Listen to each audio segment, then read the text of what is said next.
Olá, pessoal! Na nossa aula de hoje, nós vamos relacionar o contexto histórico brasileiro com a tomada do poder militar e essa influência no campo educacional do período. Identificar também as características do ensino tecnicista e a sua relevância emergencial para o período da sua implantação. E vamos ainda reconhecer a influência das características do novo governo militar no fluxo e na organização do sistema educacional do Brasil contemporâneo. Vamos lá?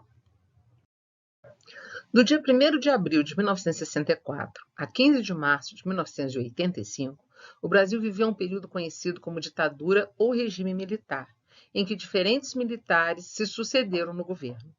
O marco inicial desse regime foi o chamado golpe de 1964, em que militares em Juiz de Fora se rebelaram contra o governo e tiveram o apoio de parlamentares que confirmaram a destituição do então presidente João Goulart, tiraram João Goulart do seu cargo. Instalaram-se, a partir disso, a época de tensões marcadas por autoritarismo, censura, perseguição política e, consequentemente, falta de democracia. As consequências desse regime foram diversas e profundas, atingindo as mais diversas áreas da vida dos cidadãos brasileiros. Nessa aula, a gente vai conhecer o período histórico em que o Brasil estava inserido e o que levou o governo civil a se tornar um governo militar por 21 anos, tendo como foco de análise a influência no desenvolvimento da educação brasileira no âmbito do ensino básico e do ensino superior. Além disso, a gente vai ver as linhas pedagógicas que vigoraram nessa época e a sua implementação por uma necessidade laboral e desenvolvimento da indústria brasileira. E, por fim, a gente vai conferir informações sobre os reflexos desse período do regime militar no sistema de ensino brasileiro, que tiveram início no fim da década de 1960 e se perpetuaram até os dias atuais. Para a gente entender melhor, nós vamos voltar lá na Segunda Guerra Mundial, né, e olhar esse contexto de rivalidade e radicalismo ideológico entre União Soviética e Estados Unidos, que levaria o Brasil à queda do governo civil de João Goulart para a tomada de poder dos militares em 1964, apoiados pelo parlamento, já que muitos faziam parte da chamada ala conservadora, que simpatizava com o pensamento norte-americano. Com a ascensão dos militares em 1964, a educação que já sofria influências da consolidação de um modelo urbano, industrial e dos reflexos da Guerra Fria, né, que é aquela guerra Brasil-Estados Unidos, que não era uma guerra de verdade, mas era uma luta de poder, passou a ser o foco da adequação nacional do modelo econômico, que tendia à internacionalização e ao controle estrangeiro. Como os governos possuem a tendência de internalizar em seus sistemas educativos a sua base e ideais, e como a ala conservadora e militar do governo brasileiro, após 1964, gostava, né, vinha flertando com a vinda do capital estrangeiro para o Brasil, as potências externas visavam a exploração mercadológica do Brasil por sua dimensão continental. O Brasil é um continente, né, e é muito grande, pelo seu consumo, pela manufatura ou pela mão de obra, decidindo-se que, para garantir esse acordo de interesses mútuos, a educação deveria se organizar e alinhavava ao propósito de ampliar a qualificação da mão de obra das indústrias do setor produtivo. Além disso, o Brasil atravessava um período de crise econômica.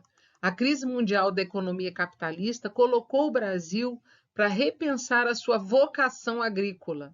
E a crise do café, que com o movimento da industrialização passou a mover o nacionalismo.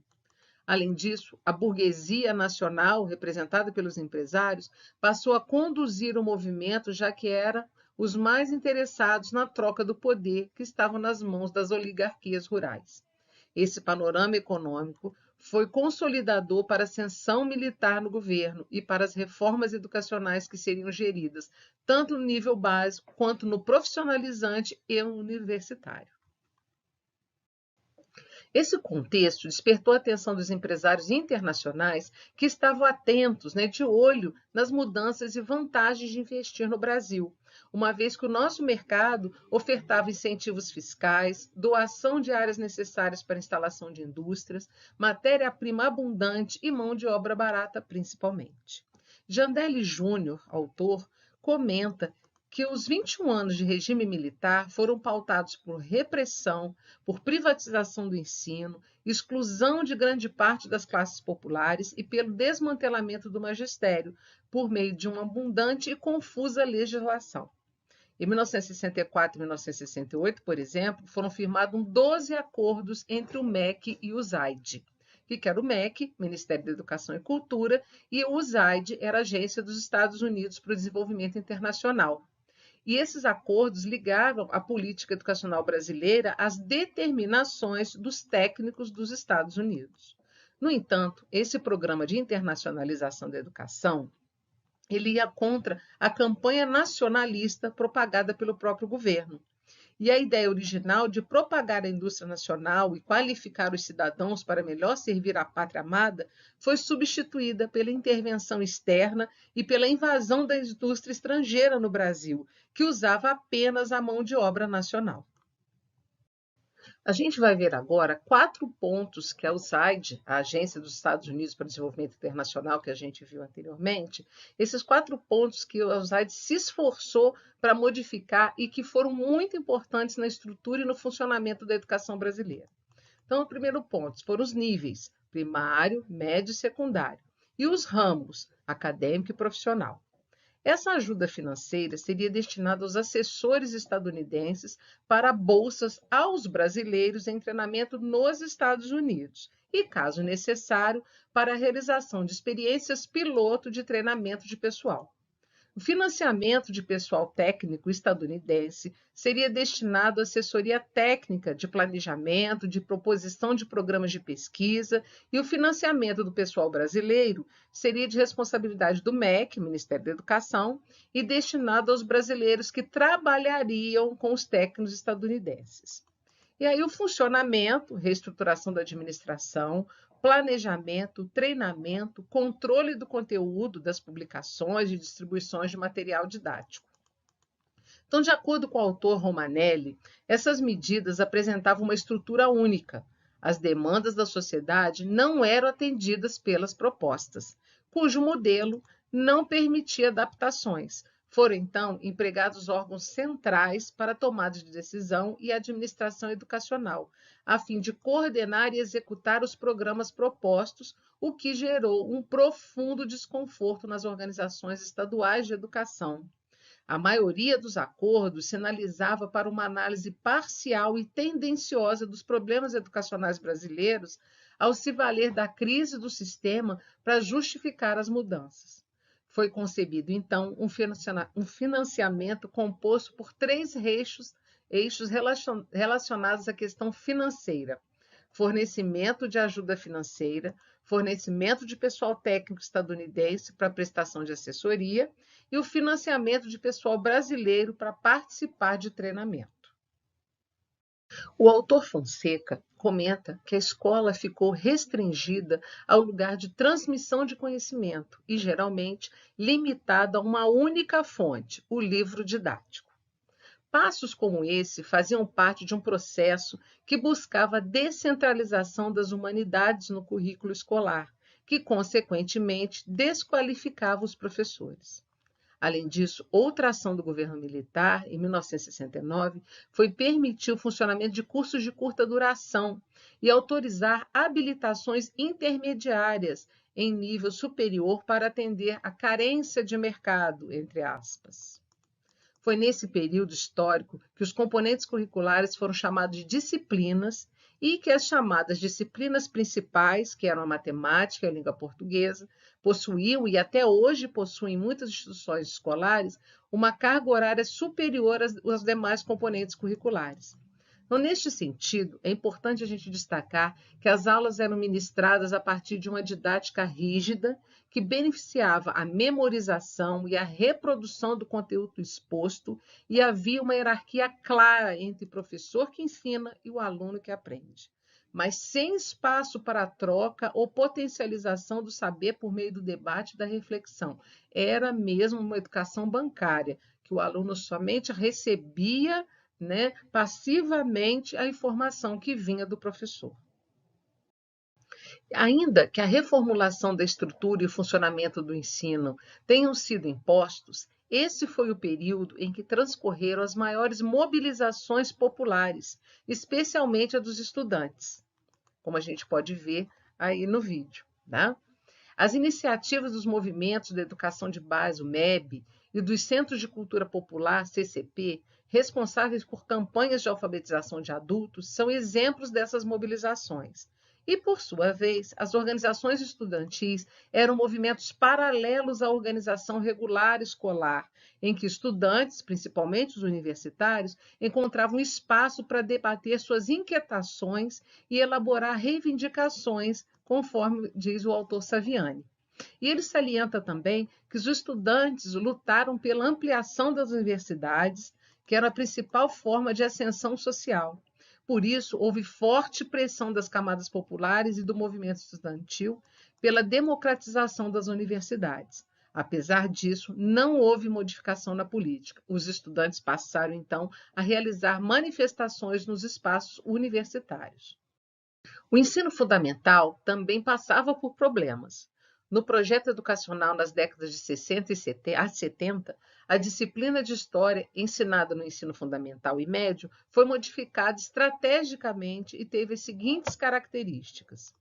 A diminuição dos conteúdos foi imposta, as temáticas eram voltadas para a educação moral e cívica, EMC, as aulas de história mantidas pela organização curricular deveriam focar somente em fatos institucionais em sequência cronológica. A visão era eurocêntrica e a cultura brasileira não deveria ser focada quando os mitos nacionais eram mencionados.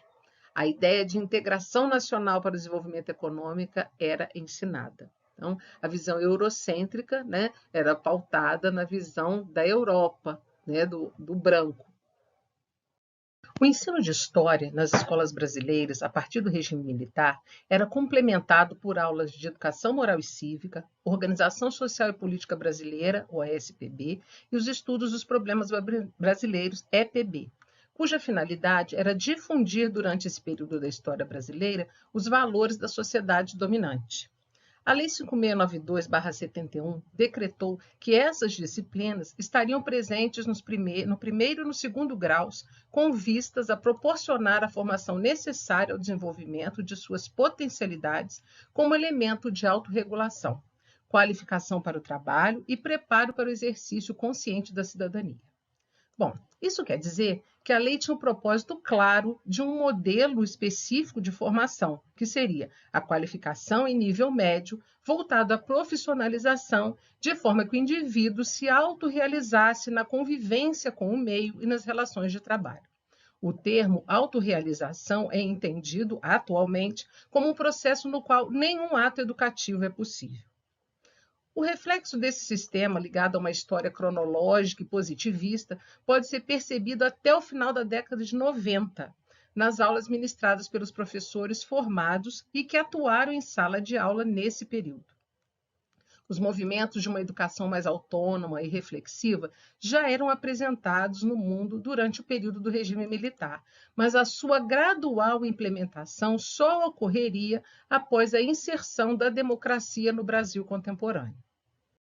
Muitos acreditam que os reflexos da educação nacional se dá apenas pelas medidas impostas por um governo, mas a influência de sistemas didáticos e o desenvolvimento de estruturas educacionais nascem nas universidades, por meio de pesquisa e da consolidação de teorias que comprovam a eficácia da aplicação técnica e didática no sujeito, bem como mediante a forma pela qual ele aprende.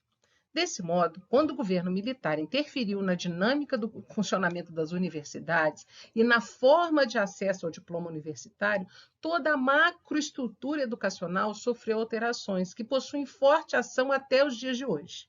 Por esse motivo, durante o período do regime militar, a Universidade Brasileira recebeu impulso considerável. Nesse período, foram promulgadas duas leis essenciais à educação, orientadas pelos princípios militares. A Lei 5540/68, que tratou do ensino superior e estabeleceu modificações substanciais na Lei de Diretrizes e Bases, a LDB de 1961. E também a Lei 5692/71, que apresentou dispositivo para alterações no ensino fundamental e médio.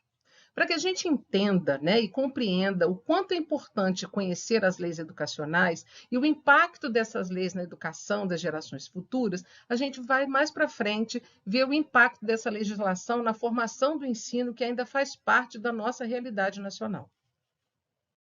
A Lei 5540/68, que se refere ao ensino superior, foi promulgada rapidamente por meio da criação, ainda em 1968, de um grupo de trabalho que apresentou um estudo cuja origem foi uma proposta que atendia às demandas do cenário econômico e político da época. O estudo deveria garantir a eficiência, modernização da escola e ensino durante o governo militar do Brasil e flexibilização administrativa da Universidade Brasileira, com vistas à formação de recursos humanos de alto nível para o desenvolvimento do país. O resultado do trabalho foi a produção da lei que expressou marcadamente a força de uma tendência pedagógica articulada à posição político-militar. A Lei 5540/68 expressou os princípios do regime militar de 1964, por se ajustar perfeitamente ao modelo econômico almejado. O movimento precisava de ampliação e fortalecimento dos setores médios para que fosse possível atender a demanda que surgia com a expansão da produção de bens em consumo duráveis. As modificações do ensino superior incluíam a unificação do vestibular por universidades e região, com classificação e extinção da cátedra, introdução do regime de tempo integral e dedicação exclusiva dos professores, consolidação da estrutura de departamento, que dividiu o curso de graduação em duas vertentes distintas, o ciclo básico e o ciclo profissional, criação do sistema de créditos por disciplina, instituição da periodicidade semestral. Então, a gente tem aqui também no vídeo um resumo, né, do que foi a Reforma Universitária 5540 de 1968. O primeiro problema relacionado à lei foi a forma como ela foi escrita e articulada, apenas por um grupo, sem debate com os demais envolvidos nesse quesito, que seriam os reitores, os coordenadores de núcleo. Uma ação que evidencia a falta de diálogo entre o governo e a sociedade civil e a ausência de um plano que contemplasse o olhar técnico dos envolvidos diretamente na educação nacional. A rapidez do seu avanço, sem qualquer participação popular, gerou grande desconforto, já que as medidas dificultariam ainda mais o acesso ao ensino superior. O vestibular unificado e classificatório, até hoje utilizado como uma das maneiras de ingressar no ensino universitário, aparentemente resolvia o problema de excedentes, que eram os candidatos aprovados por alcançar a nota mínima, mas que não conseguiam a vaga. Na verdade, esse método simplesmente retirou qualquer direito à vaga de quem não se adaptou ao ensino de reprodução e memorização de conteúdos. Um outro problema foi a departamentalização com o intuito burocratizante. A ideia e estratégia de reunir pesquisadores da mesma área gerou a criação de um departamento, que era uma estrutura burocrática dentro da faculdade, que era uma outra estrutura burocrática. Assim, sucessivamente, os cursos foram subdivididos em disciplinas e também em créditos, o que tornou o curso fragmentado e submetia os estudantes a seguir horários disciplinares que não permitia tempo para outras atividades acadêmicas. Esse modelo ainda é vigente em grande parte das instituições de ensino, fazendo com que um tempo de formatura fique maior, principalmente quando o estudante concilia a vida profissional com a acadêmica, que é a grande maioria da população brasileira. O regime militar alcançou diversas mudanças no ensino superior.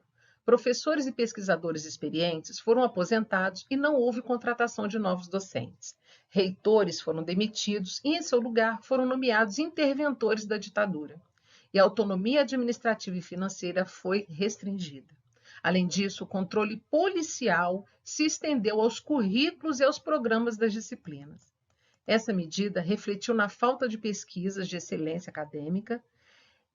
Apenas depois da redemocratização, as universidades voltaram a investir em programas de pós-graduação nas modalidades de mestrado e doutorado, além de organizar um núcleo de pesquisa e seus programas, estabelecendo parcerias de fomento para ampliação da pesquisa nacional em parceria com pesquisas internacionais. A reforma universitária passou por duas fases. A princípio, o governo defendeu os interesses dos grupos conservadores, os quais defendiam as cátedras, que seriam os responsáveis por defender o movimento junto a outros professores e ao movimento estudantil. Depois, o governo mudou sua posição ao perceber que a escola superior não modificava nem ameaçava o status quo, que era o seu governo e era a política da época. Pelo contrário, a modernização da universidade determinada por ela ajudaria o desenvolvimento econômico. Dessa forma, o governo cedeu às pressões e acabou assumindo a responsabilidade de inovação dentro da linha tecnológica da saúde. Com o ensino superior já definido, era preciso então pensar numa estrutura de ensino básico que fosse coerente com o modelo profissional que a universidade desejava preparar para fora dos seus auditórios e salas de aula. Dessa forma, criou-se a Lei 5692/71, que tratava do ensino fundamental e do colegial e foi implementada durante o período de maior repressão, no qual, ao mesmo tempo, grupos da população estavam contentes com o milagre econômico. Professores apoiaram a implementação da lei, influenciados pela propaganda governamental e porque acreditavam que o ensino de segundo grau seria de fato profissionalizante. O projeto de lei, composto por 4 artigos, decorreu de estudos produzidos por um grupo de trabalho cujo objetivo era estudar, planejar e propor medidas para atualização e para expansão do ensino fundamental e do colegial, hoje ensino médio. Ou seja, mais uma vez, o caminho da educação nacional não foi trilhado pelos seus protagonistas, professores, alunos, mas por um grupo de pessoas que estavam ligadas ao governo, a ponto de destacarem no primeiro artigo do projeto que o grupo de trabalho deveria ser composto por 9 membros. O segundo artigo seria designado pelo ministro da Educação e Cultura. O terceiro estabelecia o prazo de 60 dias para a conclusão dos trabalhos, e o quarto apenas informava que o decreto entraria em vigor na data da publicação e revogava os dispositivos em contrário. Para a efetivação da proposta da Lei 5692/71, uma drástica mudança de estrutura, de modernização, de reorganização e programação foi necessária, uma vez que o currículo deveria atender 3 áreas econômicas: a primária, que era a agropecuária, a secundária, que era a industrial, e a terciária, que era de serviços. Havia cerca de 130 habilitações para que essa demanda fosse atendida. É importante a gente lembrar que essa lei representou o encerramento de um trabalho de organização política que ajustava a educação brasileira à ordem socioeconômica imposta pelas políticas dos Estados Unidos. Assim, é possível, para cada nível educacional, fazer uma reflexão e uma comparação com a proposta que foi abandonada. No que se refere ao ensino de primeiro grau, tendeu-se por uma redação condensada da nova proposta. Foram removidas especificações quanto à formação de crianças e adolescentes e foi proposta a obrigatoriedade de 8 anos no primeiro grau. No entanto, essa obrigatoriedade não foi efetivada, já que não haviam professores suficientes nem infraestrutura que atendesse às demandas. De modo geral, a Lei 5692/71 buscava aprimorar a escolarização do trabalhador que atenderia às solicitações da industrialização crescente. Era preciso garantir treinamento suficiente para o indivíduo que manipularia técnicas de produção e que, inclusive, fosse incentivado a melhorá-las. A gente vai ver agora algumas incoerências dessa lei que foi apontada pelo autor Romanelli. A incoerência da ampliação para 8 anos de ensino, cujo objetivo foi introduzir antecipadamente o jovem no mercado de trabalho, essa medida exigia acréscimo de recursos para sua execução. O problema se agravou com a aplicação na área rural. Com demasiado isolamento, a escola tinha dificuldades de integrar os recursos e materiais. O currículo, principalmente do segundo grau, cujas disciplinas obrigatórias foram implementadas a partir de 3 áreas complicadas para a escola administrar. A primeira era a área que fixou as disciplinas do núcleo comum, a segunda era a área que foi fixada pela lei, e a terceira área estabeleceu a formação especial e habilidades necessárias para a formação profissional. Esse tipo de organização permitia uma margem muito pequena de organização para a comunidade escolar, de forma que não era possível estabelecer uma adaptação à realidade local.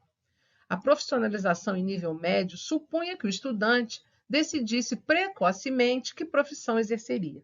Aos olhos dos estudiosos, essa era uma forma de amenizar a crise no sistema universitário, uma vez que o estudante sairia do colegial e já entraria no mercado de trabalho.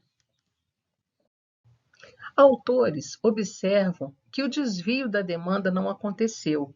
O que eles queriam que diminuísse a entrada, os candidatos para o ensino superior, não aconteceu, né? Então, a gente, resumindo, a história da educação brasileira, em grande parte, foi desenhada por grupos técnicos ou apenas simpatizantes do governo vigente.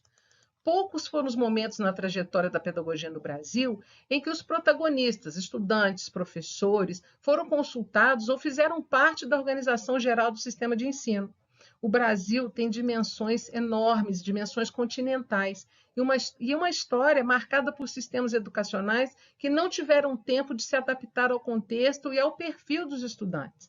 Cada período histórico desenhou a educação com o seu traço, e por isso que é muito importante a gente conhecer o contexto em que se desenvolveram os modelos didáticos, para a gente melhor compreender os reflexos que a gente vê nas gerações que por eles passaram. Tá? Então, gente, hoje a gente fica por aqui. Não deixe de acessar as UAS, né, as unidades de aprendizagem, seguir a trilha de aprendizagem do começo ao fim em sequência, tá? E até o nosso próximo vídeo.